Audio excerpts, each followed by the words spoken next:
Hello hi welcome back to our channel Dhanarenuka vlogs. ఎలా ఉన్నారండి? అందరూ బాగున్నారా? నేనైతే చాలా బాగున్నాను. మీరందరూ కూడా బాగుండాలని నేను మనస్ఫూర్తిగా కోరుకుంటున్నానండి. ఈరోజు నా వీడియో వచ్చేసి ఏంటంటే దొండకాయ ఫ్రై అండి. ఎమ్మి దొండకాయ ఫ్రై. ఇక్కడ దొండకాయ ఫ్రై అనగానే అందరూ ఏమనుకుంటారంటే ఆయిల్లో డీప్ ఫ్రై చేయడం అనుకుంటారు. కానీ ఇక్కడ అలాంటి ఛాన్సే లేదు. ఆయిల్లో డీప్ ఫ్రై చేయడం అలాంటిది లేనే లేదు. మామూలుగా వాటర్లో ఉడకబెట్టేసి ఇలా లెస్ ఆయిల్తో దొండకాయ ఫ్రై అయితే చేయబోతున్నాను నేను. అది ఎలాగో చూసేయండి. నచ్చితే ఒక లైక్ చేయండి, సబ్స్క్రైబ్ చేసుకోవడం మాత్రం మర్చిపోకండి. మీరు సబ్స్క్రైబ్ చేసుకొని నన్ను సపోర్ట్ చేయండి ప్లీజ్. ఇక్కడ ఏంటంటే చూడండి, నేను తీసుకున్న దొండకాయల్ని ఇలా సన్నగా పొడుగ్గా కట్ చేసుకున్నాను. వాటిని ఇలా ఒక కడాయి పెట్టుకొని ఏం మాత్రం ఆయిల్ వేయట్లేదండి. చూడండి, మీరే గమనిస్తే తెలుస్తుంది. ఏ మాత్రం చుక్క నూనె కూడా లేకుండా నేను సన్నగా కట్ చేసుకున్న దొండకాయ ముక్కలండి. మెరుపు తీగల్లాగా కట్ చేసుకోవాలన్నమాట వీటిని. అంటే దొండకాయని ఇట్లా ఒక్క దొండకాయని 4 భాగాలుగా పొడుగ్గా కట్ చేసుకోవాలి. కావాలనుకుంటే ఇంకా సన్నగా కట్ చేసుకున్నా బాగుంటుంది. చూడండి, ఇలా నీళ్లు చిలకరించాలండి. నీళ్లు పొయ్యడం కూడా కాదు, అలా నీళ్లు ఒక 2 టైమ్స్ నీళ్లు చిలకరించుకుంటే ఆ వాటరే సరిపోతుంది అన్నమాట ఇవి ఉడకడానికి. ఇలా వాటర్ చల్లుకున్న తర్వాత దీన్ని ఒక 6 to 7 minutes వరకు, లేకపోతే ఒక 10 minutes వరకు మామూలుగా మీడియంలో పెట్టుకొని ఉడకనిచ్చుకోవాలన్నమాట. కొద్దిగా సాల్ట్ వేసుకొని ఉడకనిస్తే సరిపోతుంది. మరి ఎక్కువ వాటర్ పోయకూడదండి. ఎక్కువగా వాటర్ పోస్తే అది గుజ్జు అయిపోయి ఏదో పులుసు లాగానో కర్రీ లాగానో అయిపోతుంది అనమాట. అప్పుడు ఫ్రై లాగా కనిపించదు ఇది. సో చూస్తే మీకే అర్థమైపోతుంది. చూడండి ఎలా చేస్తానో. ఈ దొండకాయ మెరుపు తీగలు నీళ్ళల్లో ఫ్రై అయ్యేలోపు మనమైతే ఒకటి చేసేద్దాము. ఖాళీగా ఉండడం ఎందుకు, చూసేయండి ఏం చేద్దామో. నేను ఇక్కడ బౌల్లో కావాల్సిన ఇంగ్రీడియంట్స్ అన్నీ తీసుకున్నాను. చూడండి, ఇక్కడ వేయించుకోవాలన్నమాట ఇవి. కొద్దిగా జీలకర్ర, ఎండుమిరపకాయలు, కరివేపాకు, కారము, ఒక 3 వెల్లుల్లి రెబ్బలు, పల్లీలు అండ్ నువ్వులు అయితే తీసుకున్నానండి నేను. ఇప్పుడు వాటిని ఇలా వేయించుకోవాలన్నమాట. ఇవి కూడా వేయించుకోవడం అంటే పోపు కాదండి, ఆయిల్ అయితే వేయట్లేదు. చూడండి, బాగా గమనించండి. నేనైతే ఫస్ట్ పల్లీలు తీసుకున్నాను. ఈ పల్లీలు కొద్దిగా వేగిన తర్వాత నువ్వులు వేసుకోవాలన్నమాట. సో 2 ఒకేసారి వేసుకుంటే ఆ నువ్వులన్నీ తొందరగా వేగిపోయి చిటపట అని అంటాయి అనమాట. అందుకని పల్లీలు కొద్దిగా వేగిన తర్వాత నువ్వులు వేసుకోవాలి. చూడండి, పల్లీలు అయితే వేగిపోయాయి కదా, కలర్ చేంజ్ అయ్యాయి. చూడండి, కొద్దిగా అక్కడక్కడ బ్లాక్గా ఒప్పిస్తున్నాయి. అలా అయిన తర్వాత ఇప్పుడు నువ్వులు వేసేసుకోవాలి. ఈ నువ్వులు చాలా తొందరగా వేగిపోతాయి అన్నమాట.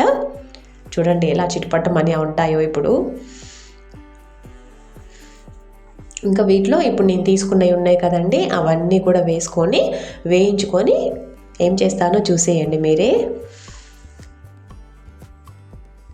పల్లీలు నువ్వులు 2 మంచిగా వేగే వరకు కొద్దిగా దూరగా వేయించుకోవాలన్నమాట. మరి మాడకుండా చూసుకోవాలండి. మాడితే మాత్రము ఇంకా దొండకాయ ఫ్రై టేస్టే పోతుందన్నమాట. సో ఏమాత్రం మాడకుండా కొద్దిగా దూరగా వేగేలాగా చూసుకోవాలి అన్నీ.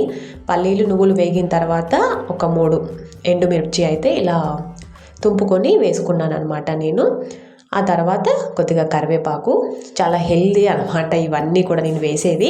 పల్లీలు నువ్వులు తినమంటే ఎవరు తింటారండి డైరెక్ట్గా, అందుకని ఇలా వేసి పెడితే తింటారు కదా ఎవరైనా. మంచి హెల్దీ అనమాట, చాలా హెల్దీ రెసిపీ. నెక్స్ట్ ఒక 3 వెల్లుల్లిపాయలు, కొద్దిగా జీలకర్ర కూడా వేసుకొని వీటిని కూడా అన్నీ కలిపి ఇక వేయించేసుకోవాలి. ఎక్కువగా వెల్లుల్లిపాయలు తీసుకోకూడదండి, ఎందుకంటే దాన్ని పొడి చేసుకునేటప్పుడు ముద్దలాగా అవుతుంది, పొడిలాగా కాకుండా. అందుకని తక్కువ వెల్లుల్లిపాయలు ఒక 2 లేక 3 తీసుకుంటే సరిపోతుంది. ఇక అవైతే వేగిపోయాయండి మంచి దూరగా. నేనైతే స్టవ్ ఆఫ్ చేసుకున్నాను. ఇంకా ఇవి కొద్దిగా చల్లారిన తర్వాత మిక్సీ పట్టుకోవాలన్నమాట. దీంట్లోనే నేను చూడండి ఏం చేశాను, కారం ఒక 2 స్పూన్స్ కారం అయితే వేసుకొని ఇలా మిక్సీ బౌల్లో వేసుకున్నాను చల్లారిన తర్వాత. వీటిని ఇప్పుడు మిక్సీ పట్టుకోవాలన్నమాట. సో ఈలోపు మనం ఏం చేద్దామంటే ఇక్కడ నీళ్లు చిలకరించి కాసేపు అలా ఉడకనించాం కదా. సో ఇది ఉడకనియడం అనొద్దేమో, ఫ్రై అనాలి. దొండకాయ ఫ్రై కదా, నీళ్ళల్లో వేయించుకున్న ఫ్రై అనమాట. చూడండి ఎలా ఉడికాయో, ఏమాత్రం మాడకుండా మంచిగా ఉడుకుతున్నాయి కదా దొండకాయ ముక్కలు. సో సరిపోతుందండి. ఇంకా మీకు మాడుతుంది, కొద్దిగా వాటర్ కావాలి అనిపిస్తే అప్పుడప్పుడు అలా మూత తీసి చూసుకుంటూ కొన్ని వాటర్ చిలకరించుకుంటూ ఉడకబెట్టుకోవాలి. ఏమాత్రం మాడకుండా. మీకు కావాల్స్తే వాటర్ చిలకరించవచ్చు, లేకపోతే అలా మూత పెట్టాం కదండి, ఆ ఆవిరే సరిపోతుంది అవి ఉడకడానికి. సో ఇక్కడ నేను చూడండి ఇక్కడ మిక్సీ పట్టుకున్నాను, వాటిని గ్రైండ్ చేసుకున్నాను అనమాట. ఇలా కచ్చా పచ్చగా అండి, బరకగా ఉంటే సరిపోతుంది. అలా ఉంటేనే తినేటప్పుడు తగిలి చాలా బాగుంటుంది అనమాట. మరీ మెత్తగా పట్టుకోకూడదండి. సో ఇప్పుడు అవి దొండకాయ ముక్కలు ఉడికిపోయాయి. మనం వేయించుకున్న ఇంగ్రీడియంట్స్ అన్నీ కూడా కొద్దిగా పొడి పొడిగా బరకగా గ్రైండ్ కూడా చేసేసుకున్నాను. ఇప్పుడు దాని పోపు వేసుకుంటున్నాను అన్నమాట నేను. అది దొండకాయ ముక్కల కోసం ఇక్కడ చాలా లెస్ ఆయిల్తో అండి. కొద్దిగా ఆయిల్ వేసుకొని ఇప్పుడు నేను వేసుకున్నాను కదా, ఏమేమి వేసుకున్నాను, మినపగుండ్లు, పచ్చిశనగపప్పు, జీలకర్ర, కరివేపాకు, ఒక 3-4 వెల్లుల్లిపాయలు నల్లగొట్టి, ఒక 2 ఎండుమిరపకాయలండి. ఇవి నేను వేసుకున్నవి ఇవి ఇందులో. సో మాడకుండా కొద్దిగా దూరగా వేయించుకోవాలి వీటిని కూడా ఆయిల్లో. ఇది పోపు అన్నమాట, చాలా లెస్ ఆయిల్తో ఫ్రై. సో అవి కొద్దిగా దూరగా అయిన తర్వాత ఉప్పు అండి. ఇందాక మనము కొద్దిగా ఉప్పు యాడ్ చేసాం కదా దొండకాయ ముక్కలు ఉడికేటప్పుడు, అందుకని ఇంకొద్దిగా ఇక్కడ నేను 2 స్పూన్స్ అయితే వేసుకున్నాను. పెద్ద స్పూన్స్, టేబుల్ స్పూన్స్ ఉంటాయి కదండి, ఆ టేబుల్ స్పూన్స్తో సాల్ట్ అయితే తీసుకున్నాను అనమాట. లాస్ట్లో కొద్దిగా అల్లం వెల్లుల్లి పేస్ట్. ఇంక ఇది లేకపోతే బాగోదన్నమాట కర్రీ. ఈ ఫ్లేవర్ ఉంటేనే అది కర్రీ చాలా బాగుంటుంది. ఇక్కడ నేను కొద్దిగా సాల్ట్ ఎక్కువగా వేసుకున్నట్టు మీకు అనిపించింది కదా, అది ఎందుకు ఎక్కువగా వేసుకున్నానో కూడా చెప్పేస్తాను. అది పట్టుద్దనమాట కంపల్సరీ. ఇంకా పోపు కొద్దిగా ఇలా దూరగా వేగిన తర్వాత నేను ఆ ఉడకబెట్టుకున్న దొండకాయ ముక్కలు ఉన్నాయి కదండి, అవన్నీ కూడా ఈ పోపు వేసుకున్న కడాయిలో వేసి వేయించేసుకుంటున్నాను. కొద్దిగా ఇవి కూడా ఆయిల్లో మగ్గాలన్నమాట. మరి ఇందాక ఉత్తిగా ఊరికే నీళ్ళల్లో ఉడకబెట్టేసాం కదండి, ఇప్పుడు దానికి కొద్దిగా ఆయిల్ పడితే టేస్ట్ వచ్చేస్తుంది ఆ ముక్కలు ఆటోమేటిక్గా. సో ఇప్పుడు కొద్దిగా పసుపు, ఇందాక వేస్తే మాడిపోతుందేమో అని చెప్పి ఇలా కొద్దిగా ముక్కలకు పట్టిస్తే బాగుంటుందండి. ఆ కలర్ అలాగే ఉంటుంది. అండ్ మాడిపోకుండా మనము పసుపు అయితే వేసుకున్నాం కదా, అది యాంటీబయాటిక్ అంటారు కదా, అప్పుడు అది మనకు పనిచేస్తుంది అనమాట. సో ఎప్పుడైనా సరే ఇలా ముక్కలు వేగిన తర్వాత పసుపు వేసుకుంటే అది మాడకుండా అది మనకు మంచిగా పనిచేస్తుంది అనమాట హెల్త్ కోసము. పోపులో వేసుకుంటే ఇంకేం ఉండదు, మాడిపోయి దానికి ఉన్న గుణాలన్నీ, పసుపుకున్న గుణాలన్నీ కూడా పోతాయి అన్నమాట. అందుకని ఇలా ముక్కల్లో వేసుకొని కొద్దిసేపు అలా మూత పెట్టి ఆయిల్లో కాసేపు ఫ్రై కానిచ్చి ఇప్పుడు ఏం చేస్తానో చూడండి. దీనికైతే నేను ఒక పొడి యాడ్ చేసుకుంటున్నాను.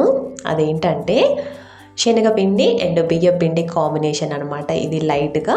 సో ఇవి యాడ్ చేస్తే ఆ దొండకాయ ముక్కలకు పట్టేసి కొద్దిగా క్రిస్పీగా చాలా బాగా అనిపిస్తాయండి తినేటప్పుడు.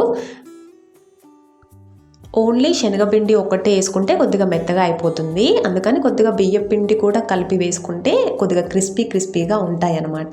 కాకపోతే బియ్యపిండి కొద్దిగా తక్కువ క్వాంటిటీలో, శనగపిండి కొద్దిగా ఎక్కువ క్వాంటిటీతో వేసుకుంటే బాగుంటుంది. ఇలా ఆ పిండి మొత్తం కూడా ముక్కలకు పట్టే వరకు మంచిగా కలుపుకొని నెక్స్ట్ కాసేపు ఉడికిపోయాయి అనుకున్న తర్వాత ఈ మనం మిక్సీ పట్టుకున్నాం కదండి, ఇందాక వేయించుకున్నవన్నీ కూడా పొడి చేసుకున్నాం కదా, కారము అవన్నీ. సో ఇప్పుడు ఆ పొడిని ఇందులో కలిపేసుకోవాలండి. సో ఆల్మోస్ట్ కర్రీ అయిపోయిందనమాట. ఇంకా లాస్ట్లో ఇది యాడ్ చేసుకోవడమే. సో ఈ పొడిని మనం కావాల్సినంత వేసుకొని, ఎక్కువగా ఉంది అని అనుకుంటే తీసుకొని మనం ఏ టిఫిన్స్కో మామూలుగా రైస్లోకో తినేయొచ్చండి. సాల్ట్ వేయలేదు, కాకపోతే మనం కొద్దిగా సాల్ట్ యాడ్ చేసుకొని తినేయొచ్చు అనమాట. చాలా బాగుంటుందండి టిఫిన్స్లోకి, ఇడ్లీకైనా దోశ పిండికైనా చాలా బాగుంటుంది అనమాట. సో నేను మాత్రము ఇక్కడ ఏం మిగిల్చదలుచుకోలేదు, దానికి సరిపోదేమో అనుకొని మొత్తం కూడా ఊడ్ చేసుకొని కర్రీకి వేసేసుకున్నాను. మీకు ఎక్కువగా అవుతుంది అని అనుకుంటే మీరు అలా చేసుకోవచ్చు. చూడండి మొత్తం కూడా ముక్కలకు పట్టేదాకా కలుపుకోవాలి. ఓకే అండి, ముక్కలకు మంచిగా పిండి అయితే కలిసిపోయింది. ఇంకా కర్రీ అయిపోయిందనమాట. స్టవ్ అయితే ఆఫ్ చేసేసుకున్నాను. నేను ఇప్పుడు తిని ఇంకా సర్వింగ్ బౌల్లోకి తీసేసుకుంటున్నాను. చూడండి ఎంత బాగా అనిపిస్తుంది కదా, మంచిగా ఫ్రై లాగా అనిపిస్తుంది. ఫ్రైయే ఇది, కాకపోతే నూనె ఎక్కువగా అవసరం లేని ఫ్రై అనమాట. దీన్ని చూస్తే ఎవ్వరు కూడా వాటర్లో ఉడకబెట్టి ఫ్రై చేశారు అని అయితే అనుకోరు కదా. సో మీరు కూడా ఇలా చేసుకోండి. నచ్చితే ఎలా ఉందో నాకు చెప్పండి కామెంట్లో. లాస్ట్లో మనము కొద్దిగా ఈ కొత్తిమీరని యాడ్ చేసుకుందామండి. ఇది డైనింగ్ టేబుల్ టచ్ కోసం అనమాట. సో ఏం చేసినా ఎన్ని చేసినా లాస్ట్లో ఇది ఒక్క ఆకు వేయకపోతే మాత్రము ఏదో వెలితిగా అనిపిస్తుంది. చూడండి ఎంత బాగుందో, ఎంత కలర్ఫుల్గా అనిపిస్తుందండి చూడ్డానికైతే. చాలా హెల్దీ రెసిపీ రెడీ అయిపోయింది. ఇదండి ఈరోజు నా వీడియో. మరొక మంచి వంటతో మళ్ళీ కలుస్తాను. నచ్చితే please do like, share, comment and subscribe my channel. Thank you. Bye bye.